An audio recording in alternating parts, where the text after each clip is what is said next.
Jerry Jones is the owner for the Dallas Cowboys. He cuts the check.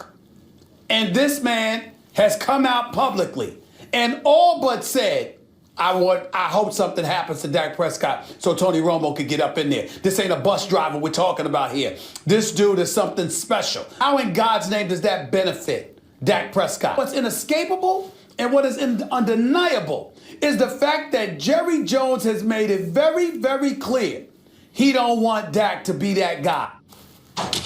All right, Will Cain back with us. So, Will, that was earlier in the show. You were not with us at the time. I promise you, I didn't miss it. Okay. Yeah. What was your reaction to Stephen A. and Max right there? Well, I've had time to recover, but I was a little worked up about it. I mean, we also left out the key word, I think, which was you said Jerry Jones, Stephen A. was trying to sabotage Dak Prescott. That's interesting.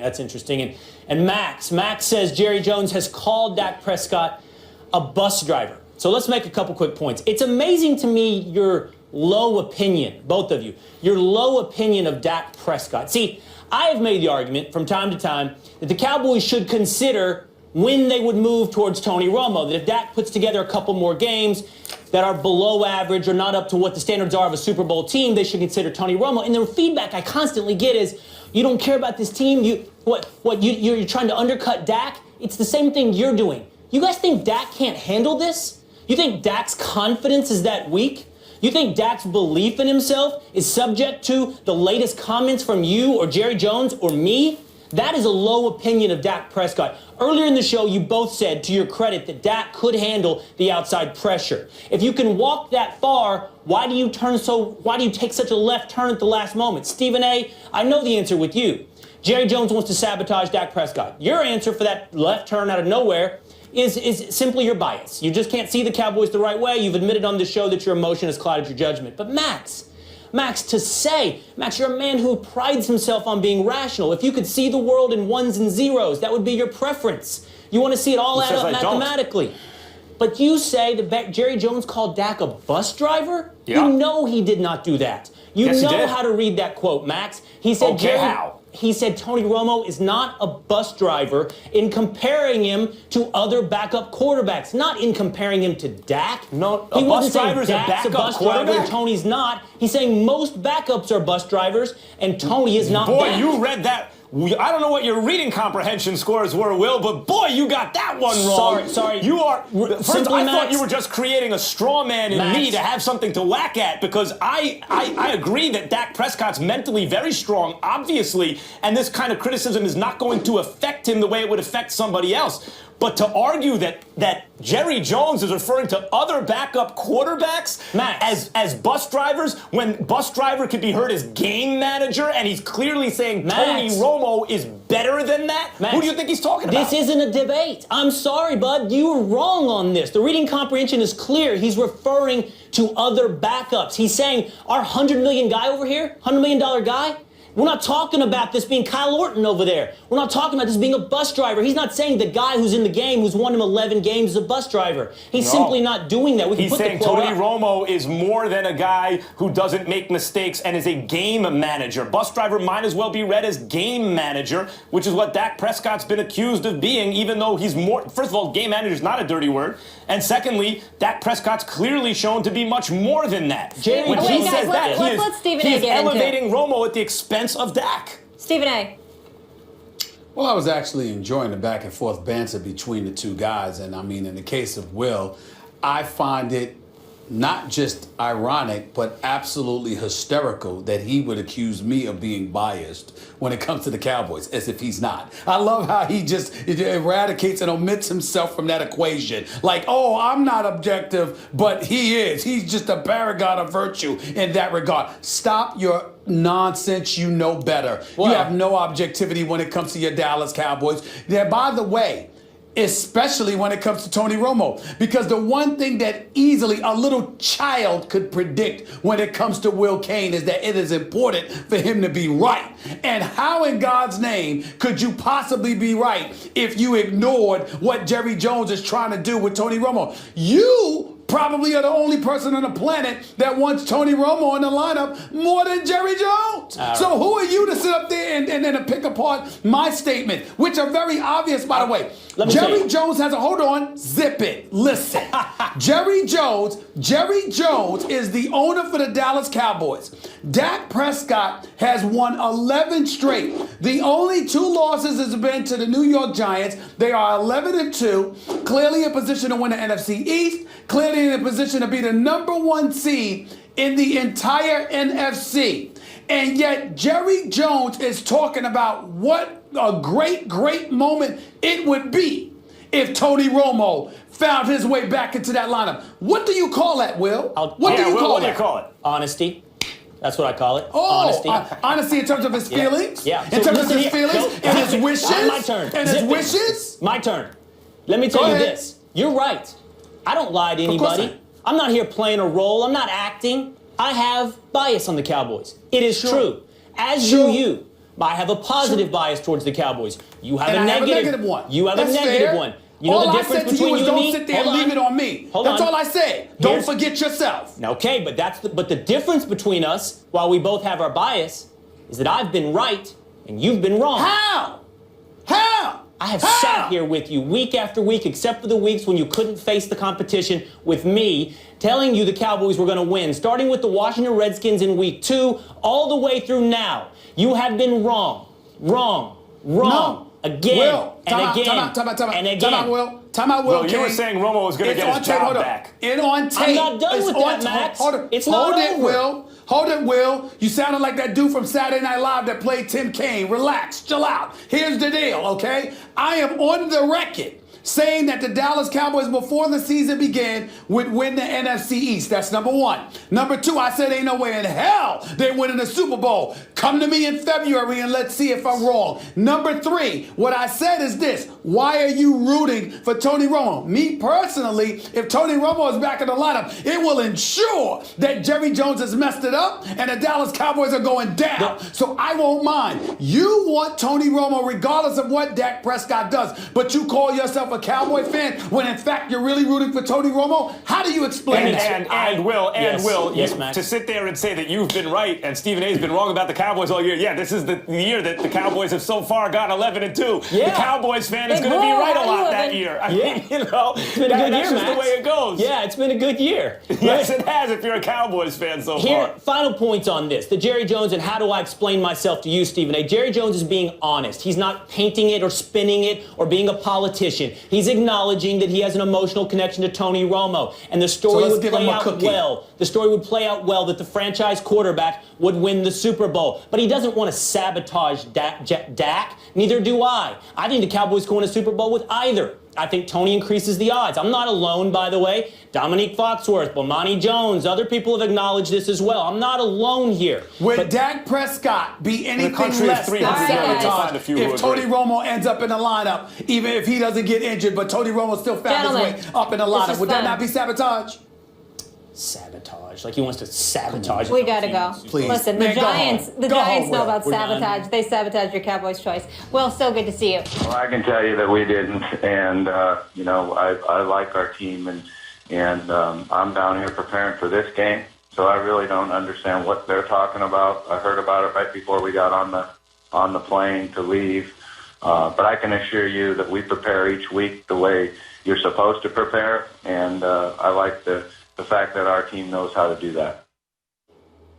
So that was Louisville head coach Bobby Petrino denying the team ever saw any of Wake Forest plays when they played in November. Now, these comments are contrary to information from an investigation which revealed a former Wake Forest coach and radio announcer, Tommy Elrod, leaked plays to opponents, including Louisville. Petrino's comments also contradict the school's official statement that I'm going to share with you now. Our offensive coordinator, Lonnie Galloway, received a call from Elrod during the week of the Wake Forest game and shared some information with him that week. Among the communication were a few plays that were sent and then shared with our defensive staff. None of the special plays will run during the course of the game. Our defense regularly prepares for similar formations every week in their normal game plan. Stephen A., what's your reaction to Petrino denying that the school saw Wake Forest plays? Well, my reaction is considered a source. I mean, a legitimate argument could be made that Petrino's a liar of the highest order. And why in God's name would anybody believe anything that he has to say? I think Booger McFarland on Mike and Mike this morning said that if Bobby Petrino told you it was raining, you don't even look at your umbrella. You just go outside, you're in your car. What you do is you roll up the sunroof, for crying out loud. You don't even think about it because it's Bobby Petrino talking. Max Kellerman, let's go down the list. I want to give some credit to our researchers here because I just want to read specifically off of what I have here, just the lies that we know factually. Going back, what, about 15 years? Actually, that's exactly correct. It's 2001.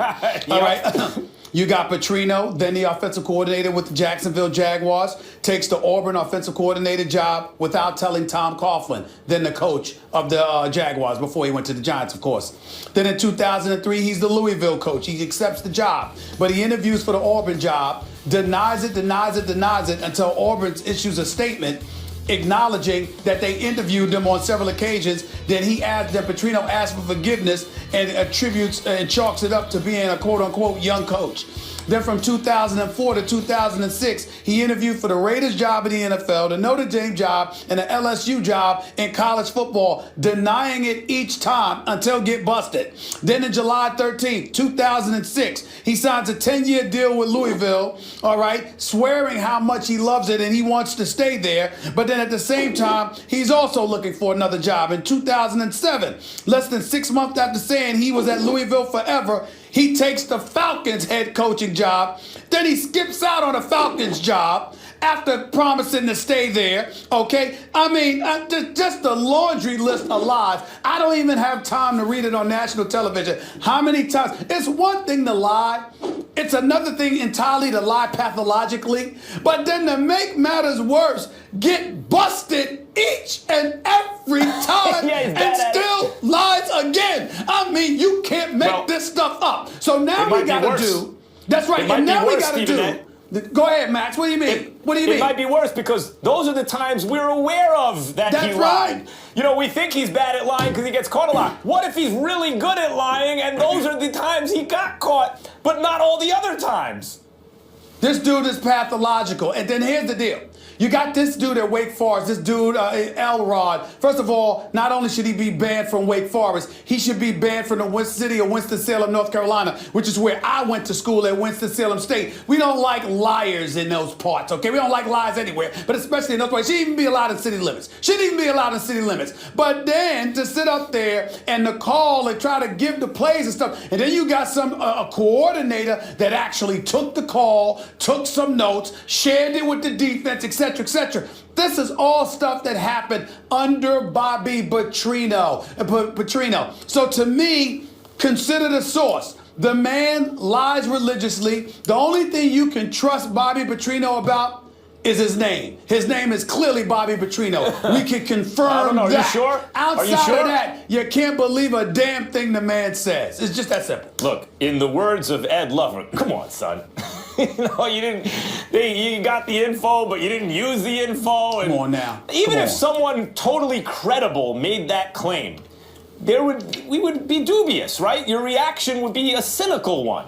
But this is not someone totally credible. He's a good coach. But and maybe the way the NCAA and college is set up, good coaches will tend to stretch the truth at times. But this guy has a reputation, even by those standards, that is different than others. He is known as a guy who's not trustworthy. That's his reputation, anyway, as I understand it.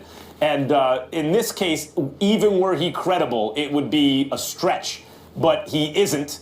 I don't find him credible here. And given his reputation, less credible than even someone else might be. So at a certain point, it becomes farcical. I mean, does anyone believe him? Well, you know what the other thing, Max, that no one's considered? The kind of aspersions this could potentially cast upon a Lamar Jackson or anybody else. And here's why I say that. Certainly we saw how great Lamar Jackson is, how special he is, and he has nothing to do with something like this. But when you talk about a coach and a particular institution willing to potentially, because they've denied it, yes, we saw it, but we didn't use anything. It wasn't a part of our playbook scheme for that particular game and all of that other stuff. How do we know this is the only time something like that has happened? How do we know this is the only time that something like that has been used to the advantage of a Bobby Petrino coach team? So it brings anything associated with him into the equation. Here's the bottom line. You're right. You're right. But if you're a player and someone gives you information or puts you in a position to do better, succeed, have a competitive advantage, I don't know that it's incumbent upon the player to question where the information is coming from. No, I'm not saying okay, that. Coach, you want me here? I'm going there. That's not what I'm saying. But it tarnishes somehow them in some way. and I think that if anyone's thinking that way, it's not fair to the players.